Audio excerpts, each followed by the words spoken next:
금요주일 결핍된 복음, 완전한 복음이라는 제목으로 하나님 말씀 나누도록 하겠습니다. 확증 편향이라는 심리학 용어가 있습니다. 확증 편향이란 가설의 진위를 가리거나 문제를 해결할 때 자신의 신념과 일치하는 정보만 취하고 상반되는 정보는 무시하는 의식적 사고 성향을 의미합니다. 어렵죠? 쉽게 말하면 보고 싶은 것만 본다, 보고 싶은 것만 보는 태도, 이게 바로 확증 편향이라는 것입니다. 열자의 설부편에 나오는 이야기는 어떤 사람이 토끼를 잃어버렸어요. 누군가 훔쳐간다고 의심을 하기 시작했습니다. 그때 마침 이웃집 아이가 지나갔는데, 그런데 이 아이의 태도가 조금 수상해 보이는 거예요. 그래서 하루 종일 그 아이를 유심히 살펴봅니다. 보면 볼수록 도둑 같은 거예요. 이 이웃집 아이의 걸음걸이를 보아도 도둑 같고, 아이의 얼굴을 살펴보아도 도끼를 훔친 것 같고, 말투를 들어도 도끼를 훔친 것 같다는 생각이 들었습니다. 심증은 있는데 물증이 없으니까 이제 물증만 찾으면 된다고 생각했습니다. 그런데 다음날 뜻밖에도 숲길 어귀에서 잃어버렸던 자신의 도끼를 찾았습니다. 그리고 집에 돌아와서 다시 이웃집 아이를 살펴보니 행동하는 것이나 태도를 보아도 도끼를 훔칠 아이처럼 전혀 보이지가 않았다라는 것입니다. 이것이 바로 확증 편향입니다. 모든 인간은 다 무의식적으로 자기가 보고 싶은 대로, 생각한 대로 결론 짓는 습성이 있더라는 것입니다. 제가 열자의 이 설부편을 읽으면서 참 공감이 되는 게요, 우리 집도 그래요. 가끔 특히 마트를 가면요, 마트에 온 목적을 잃어버릴 때가 있어요. 그리고 저마다 보는 게 어쩜 다른지요. 아이들은 어디로 갔나 보면 저기 장난감 코너에 가 있고요. 그리고 저는 중심이 보여요. 그나마 우리 집에서 제정신 차리고 이 마트 장 보는 사람은 저희 아내. 아마 여러분도 이런 경험 있으실 거예요. 명절 같은 때 가족들과 민속놀이 하다 보면 잘 지나가다가 봐도 웃기는 사람들이 있습니다. 여러분 이제 그런 경우들 만나시면요, 저런 사기꾼이 있나 이렇게 생각하지 마시고, 지금 우리 형님이 지금 인식 능력에 한계가 오셨구나, 그렇게 여기시고 넘어가시기 바랍니다. 사람이 원래 자기가 보고 싶은 것만, 그러나 여러분, 제가 오늘 여러분에게 한 가지 도전해드리고 싶은 것은, 다른 것은 온전히 보지 못하더라도 복음만큼은 똑바로 보자는 것입니다. 실제로 많은 교인들이 신앙생활하면서 복음도 자기가 보고 싶은 것만 보고, 취하고 싶은 것만 취하고, 듣고 싶은 것만 듣는 분들이 있습니다. 오늘 본문은 예수님께서 예루살렘 성에 입성하시는 내용이죠. 사람들의 그때 반응이 굉장히 뜨겁습니다. 8절 볼까요? 우리의 대다수는 그들의 겉옷을 길가에 펴고 다른 이들은 나뭇가지를 베어 길에 펴고. 사람들이 자기의 겉옷을 깝니다. 종려나무 가지를 꺾어다가 또한 아래에 펼쳐놓고 가지를 흔들면서 찬양하는 것입니다. 그때 이렇게 찬양하지요. 호산나 다윗의 자손이여 찬송하리로다, 주의 이름으로 오시는 이여 가장 높은 곳에서 호산나. 그래서 우리가 고난 주간이 시작되는 주일을 종려 수련과 종려나무 가지를 흔들었다 하는 의미죠. 그런데 우리가 주목해봐야 할 것은, 이렇게 기뻐하고 찬양하는 사람들의 마음이 예수님의 마음이 무겁다는 것입니다. 오늘 본문의 평행 구절인 누가복음 19장 41절은 예수님의 마음을 이렇게 증언하고 있습니다. 제가 읽어드릴게요. 가까이 오사 성을 보시고 우시며. 예수님의 마음은 슬프셨다는 것입니다. 이제 곧 예루살렘 성이 멸망할 것을 알고 계셨기 때문입니다. 그래서 이스라엘에게 임할 그 심판을 것이죠. 그리고 실제로 예수님의 예언에 따라 AD 66년경에 유대인의 항쟁으로 인해서 로마가 70년에 예루살렘 성을 완전히 파괴했고, 다시는 들지 못하고 그리고 거기에 있는 이스라엘 사람들 유대인들을 뿔뿔이 흩뜨기 시작합니다. 그런데 지금 민중들의 마음은 바뀌었다면 이제 선택받은 민족 이스라엘이 온 세계를 장악하게 할 메시아로 예수님을 바라봤습니다. 저분이 행하신 기적은 저분이 메시아가 분명해요. 그리고 스가랴 선지자의 예언대로 나귀를 타고 지금 예루살렘으로 입성하시잖아요. 이제 저분이 왕으로 오시면 로마의 이 지배에서 우리를 구원해 주실 뿐만 아니라 다윗 왕 때의 모든 나라를 장악하신 것처럼 우리에게 그 영광을 안겨주실 구세주, 그렇게 이야기하는 것입니다. 그들은 그렇게 믿었습니다. 그리고 실제로 지금도 유대인들의 메시아와는 그렇습니다. 그러니 그들의 환호성을 한번 잘 들어보세요. 뭐라고 찬양하고 있습니까? 호산나가 무슨 뜻이죠? 우리를 구원하소서. 그리고 그 뒤에 뭐라고 고백합니까? 다윗의 자손, 다윗의 때의 영광을 재현해달라는 것입니다. 분위기는 벌써 완전히 승리한 분위기입니다. 그런데 여러분, 이렇게 예수님을 화도하던 저들의 찬양 소리가 예수를 죽이라는 주제입니다. 마태복음 27장 22절에 보면 그들이 다 이르되 십자가에 못 박혀야 하겠나이다. 여러분, 도대체 이 며칠 사이에 어떻게 사람들의 마음이 이렇게 바뀐 것이죠?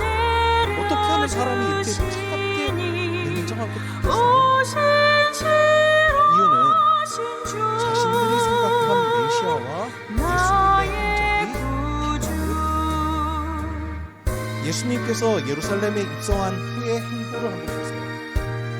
로마 군대를 장악하실 줄 알았는데 가장 먼저 성전에 가셔서 장사꾼으로 삼으셨습니다. 그리고 로마 군들에게 뭐라고 하신 게 아니라 그곳을 섬기는 종교 지도자들에게 악하다고 주셨습니다. 그리고 종교 지도자들과 함께 지휘부를 돌려나가셔야 될 것 같은데 그들은 계속 괴롭히시고 그리고 오히려 이스라엘 백성들의 죄를 지적하시고 심판에 관한 메시지만 계속 전합니다. 결국 그들이 생각한 건 뭐냐? 우리가 사람을 오신실하신 주 날마다 자비를 예수님의 마음과 그들이 생각한 일용할 모든 것 내려주시고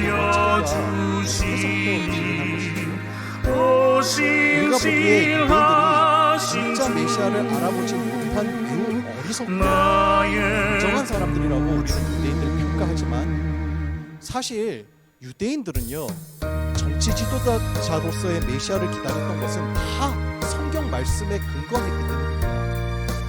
이사야 9장 1절에 보면 이런 말씀이 나와요. 전에 고통하던 자에게는 흑감이 없습니다. 옛적에는 여호와께서 스불론 땅과 납달리 땅으로 멸시를 겪게 하셨더니 후에는 해변길과 요단 저편 이방의 갈릴리를 경험하게 하셨습니다. 또 이사야 9장 7절에 보면 그 정사와 평강에 더함을 기도하며 또 다윗의 위에 앉아서 그 나라를 굳게 세우고 지금 이후 영원토록 공평과 정의로 그것을 보존할 것이라 만군의 여호와의 열심히 이렇게 기록되고 있습니다. 그러니 그들의 마음은 정치 지도자로서의 왕, 전 세계를 장악할 메시아를 기다리는 것은 다 말씀의 영역입니다. 그런데 문제가 있어요. 그들은 그들이 보고 싶은 말씀만 주십니다. 이사야 바로 53장 5절에 보면 곧바로 이런 말씀이 나와요. 그가 찔림은 우리의 허물을 인하며 그가 상함은 우리의 죄악을 인하며 그가 징계를 받음으로 우리가 평화를 누리고 그가 찢기게 맞음으로 우리가 나음을 입었다. 또 7절에 이어서 보면 그가 곤욕을 당하여 괴로울 때에도 그 입을 열지 아니하였으며 마치 도수장으로 끌려가는 어린 양과 털 깎는 자 앞에 잠잠한 양같이 그 입을 열지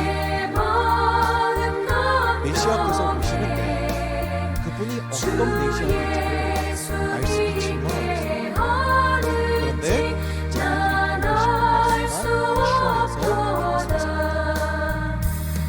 메시아의 고난과 영원한 대속제물이 되실 메시아에 관한 구절은 잊어버리고 이 구절은 보이지 않습니다. 구약의 모든 예언은 우리를 죄에서 구원하실 예수 그리스도를 증언하고 있습니다. 그런데 이스라엘 백성들은 자기가 보고 싶은 것만 보고 믿고 싶은 것만 믿었던 것입니다. WBC 주석을 쓴 도널드 해거너 박사가 이렇게 말합니다.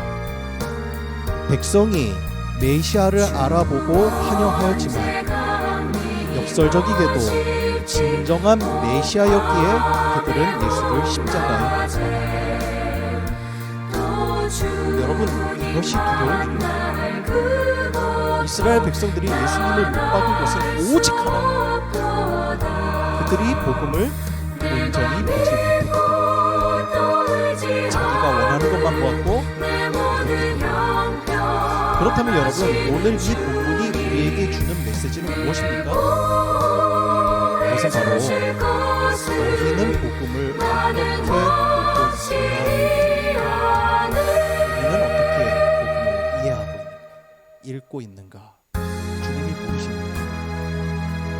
오늘날 예수 그리스도를 따르고 있는, 또 스스로 제자라고 말하는 우리는 하나님의 말씀 앞에 온전히 서 있다. 내게 유익이 되고 내가 믿고 싶고 내가 보고 싶은데 내가 믿기 편한 부분이 아니라 자기 십자가를 지고 따르라는 예수님의 말씀도 내게 지금 적용되고 있다. 만약 그렇지 않다면 우리는 예수님의 모습을 가장한 나를 위한 삶을 살고 우리가 잘 아는 재밌는 이야기가 있죠. 어느 성도가 매일 아침 일어나면 눈을 감고 기도하고 하나님, 오늘 제가 무엇을 해야 될지 성경으로 그리고 습관처럼 아침에 덮어진 성경을 다 펼쳐보고 그날 손가락에 딱 집는 그 말씀이 자기 말씀이라고. 어느 날 아침에 성경을 같은 방법으로 딱 하고 이 말씀을 공부하고 봤더니 가로유다가 가서 그래서 이래서는 안 되겠다 생각하고 다시 한번 성경을 펼쳐봤죠. 그랬더니 다음 말씀이 너도 이와 같이 엄청난 충격을 받았습니다. 오늘은 재수없는 날이라고 생각하고 마지막으로 한 번 더 해볼 생각하고 성경을 딱 펼치고는 또 손가락을 쥐고 그 마지막 말씀이 이렇게 써있습니다. 네가 오늘 할 일을 속히 제자입니까? 라는 책을 쓰신 후안 카를로스 오르티즈 목사님, 이분은 성경을 읽을 때 아무리 은혜로 구절이 나와도 절대 밑줄을 긋지 않으십니다.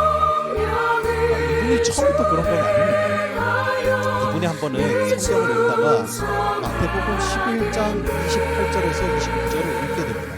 그 말씀이 이런 말씀이에요. 수고하고 무거운 짐진 자들아 다 내게로 오라. 내가 너희를 쉬게 하리라. 나는 마음이 온유하고 겸손하니 나의 멍에를 메고 내게 배우라. 그리하면 너희의 마음이 쉼을 얻으리라. 크리스천이라면 누구나 다 알고 있는 말씀입니다. 그런데 보통 28절의 말씀만 좋아합니다. 오르티즈 목사님도 28절에만 밑줄이 그어져 있었대요.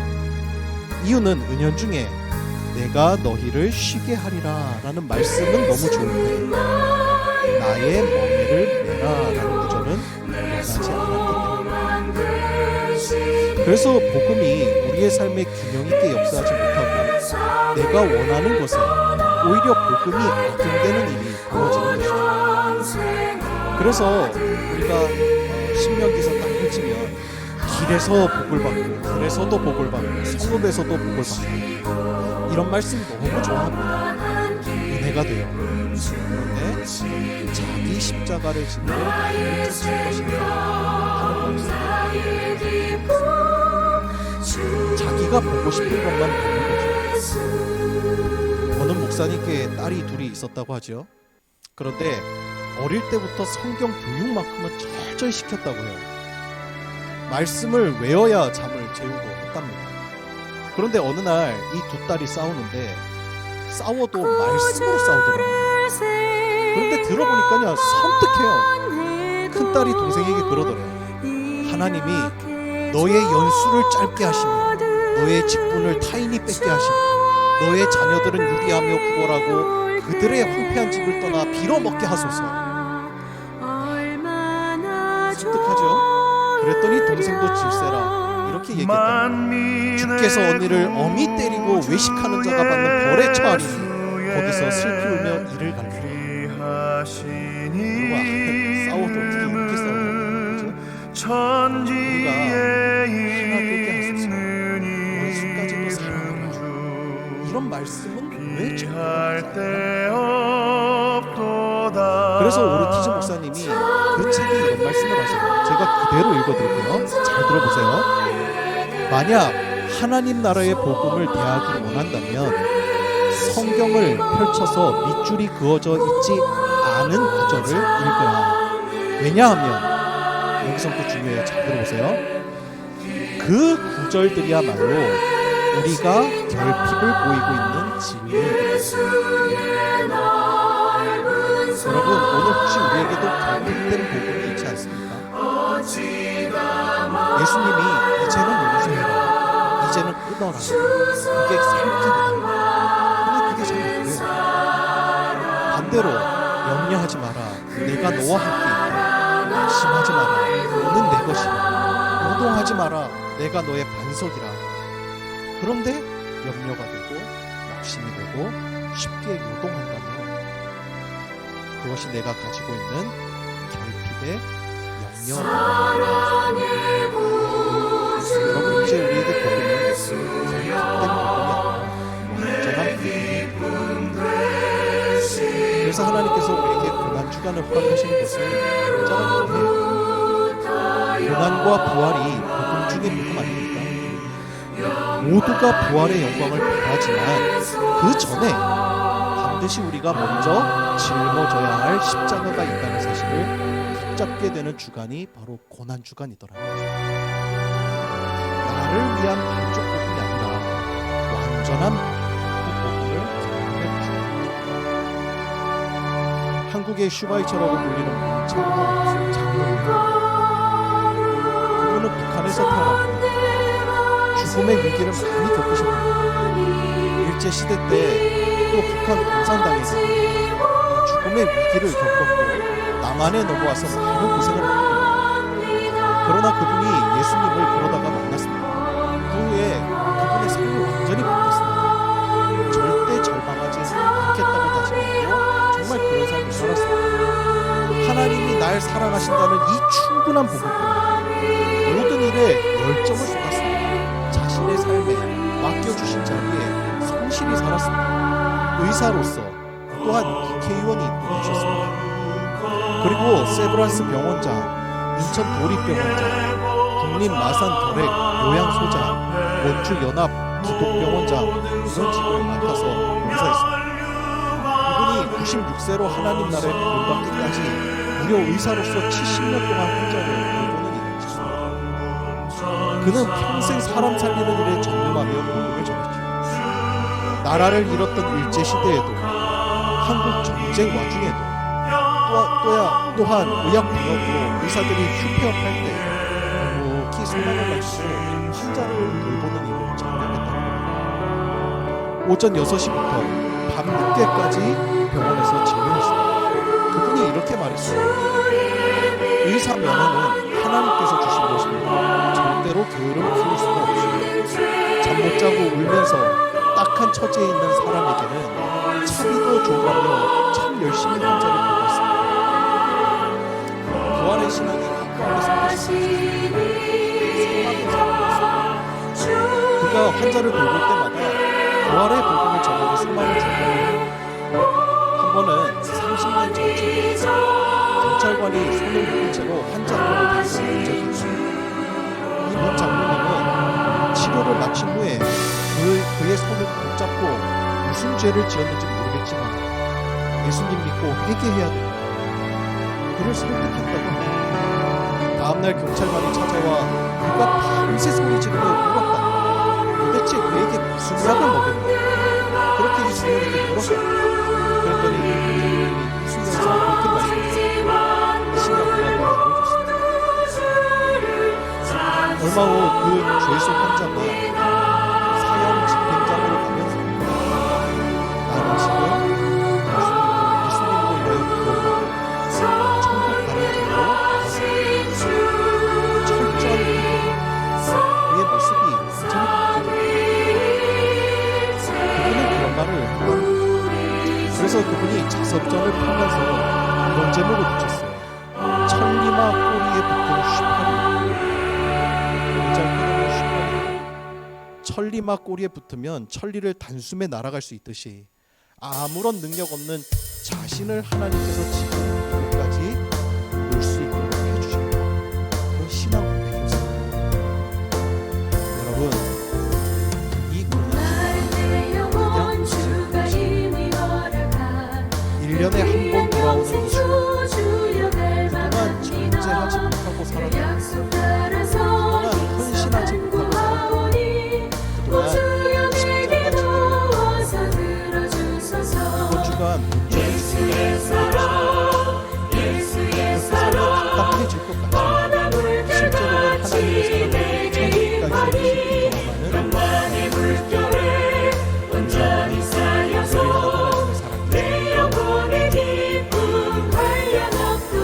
우리가 믿음으로 말씀대로 한번 살아내면 그 가운데서만 경험할 수 있는 하나님의 특별한 목사님의 이야기예요. 오래전 그분의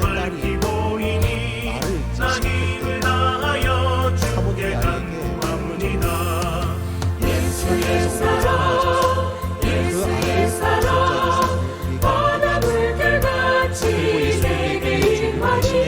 십자가에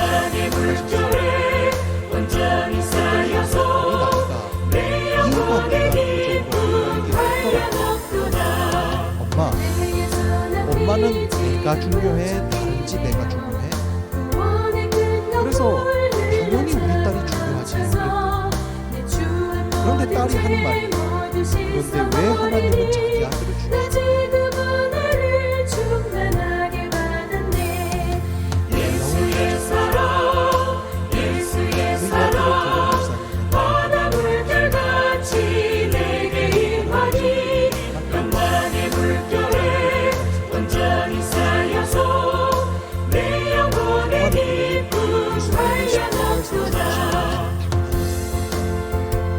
그것을 마땅하게 여겼습니다. 사실 죽어 마땅한 게 예수님께서 우리를 위해 어느 순간 이 엄청난 사랑,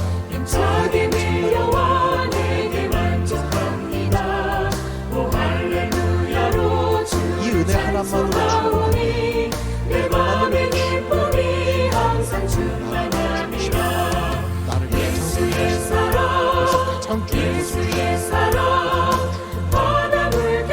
근데 이게 붙잡아지지 않으니까 자꾸 현실에 십자가 지고 십자가 지고 두려운 거예요. 죽는 길이라고 하는 제가 초등학교 때 같은 반 짝꿍 아이 손가락 빠는 그 버릇이 있었어요. 하나님 손가락을 그래서 은혜는 저 큰 바다보다 깊다. 나중에 알았어요. 그 아이는 4살 한창 엄마 사랑받아야 저 한가운데 그래서 엄마에 대한 그 사랑이 언덕을 떠나서 창파에 배 띄워 내 주 예수 은혜의 바다로 내 맘껏 쳐가라. 하나님의 사랑이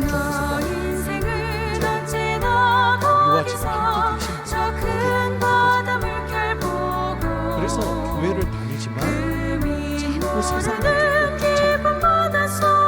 사람도 있어야 된다고 생각하고 물질도 더 많아야 된다고 생각하고 어느 순간 하나님 하나님의 이름을 등자해서 나의 욕망을 채워나가는 그런 반쪽짜리 모습을 그가 하고 있습니다. 주님은 한 번도 우리의 이름을 잊어버리지 않고 그분의 사랑을 전합니다. 김은용 교수의 칼럼에 나오는 이야기, 어느 날 이 대학원 집중 강의에 박사 과정 중에 있는 몽골 선교사님 한 분이 들어왔다는 거예요. 이런저런 이야기를 나누다가 선교사로 가게 된 이야기를 들려줍니다. 서울의 한 대학의 영문과를 졸업하고 1990년대 초 토익과 해외 봉사 단원으로 공부를 나갑니다. 그곳에서 통합교단에서 파송된 선교사 몇 분을 도와서 이 초기 몽골 선교를 위해서 학교와 교회에서 열심히 일했다고. 그리고 몽골 사역에 그가 필요하다는 선교사님의 말을 듣고 귀국해서 장신대 신대원에서 더 마주 공부한 후 그리고 선교사를 지원해서 10년 가까이 사역을 쭉 해왔습니다. 언젠가 성장한 아이들에게 몽골에 오게 된 계기를 들려주면서 그 몽골 초기 사역하는 이야기를 들려줍니다. 그런데 아이가 몽골의 초기 선교의 역사 기록을 아이가 찾아보았습니다. 근데 그 기록을 찾아보는데 여러 선교사들의 이름이 나오는데 누가의 이름을 도저히 찾아볼 수가 없다. 그래서 자신도 궁금해서 살펴보았는데 초기에 안교서, 유순재 선교사 등이라고 기록되어 있고 자신의 이름은 어디에도 없더라고요. 그런데 자신의 이름은 뭐뭐 등, 즉 기타 등등이라는 글씨 속에 감추어져 있다라고 하는 사실을 알았습니다. 그리고는 문득 히브리서 12장의 말씀이 떠오르더라고요. 구름같이 둘러싼 허다한 집들이라는 말씀이 기억나면서 그 무리 가운데 서 있는 자신을 너무 감사했습니다. 그래서 작가인 그가 몽골에서의 이야기를 다루는 그 소설을 지었고 그 이름을 그 제목을 잊혀진 이름이라고 썼습니다. 쓰임받는 감격을 가지고 오직 주님의 이름으로 사용만을 세우려는 그런 일이 있어서 근대 역사가 오늘도 이루어지는 것입니다. 그런 이야기를 십자가 지니가 되던 순간 사라지는 것 같습니다. 그런데 우리는 하나님은 한 번도 우리의 이름을 잊어보시지 못합니다. 사람들은 잊혀지는 것을 두려워합니다. 그래서 십자가 지기를 두려워합니다. 그런데 어떻게 이 선교사님은 자기 이름이 잊혀진 것조차 감격이 됐습니다. 예수님의 완전한 사랑입니다. 사실 히브리서에 보면 명예 수많은 순교자들의 이름을 그러나 한 가지 우리가 기억해야 합니다. 사람에게는 하나님께서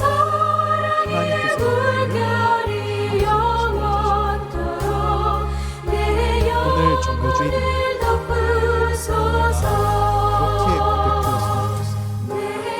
하나님, 제가 읽고 싶은 말씀만 취합니다. 쪽짜리 목을 받음이라 내가 주야로 주님과 함께 있어 내 영혼이 편히 쉬네. 다시 저와 여러분의 고백이 되어지길 주님의 이름으로 기도하겠습니다.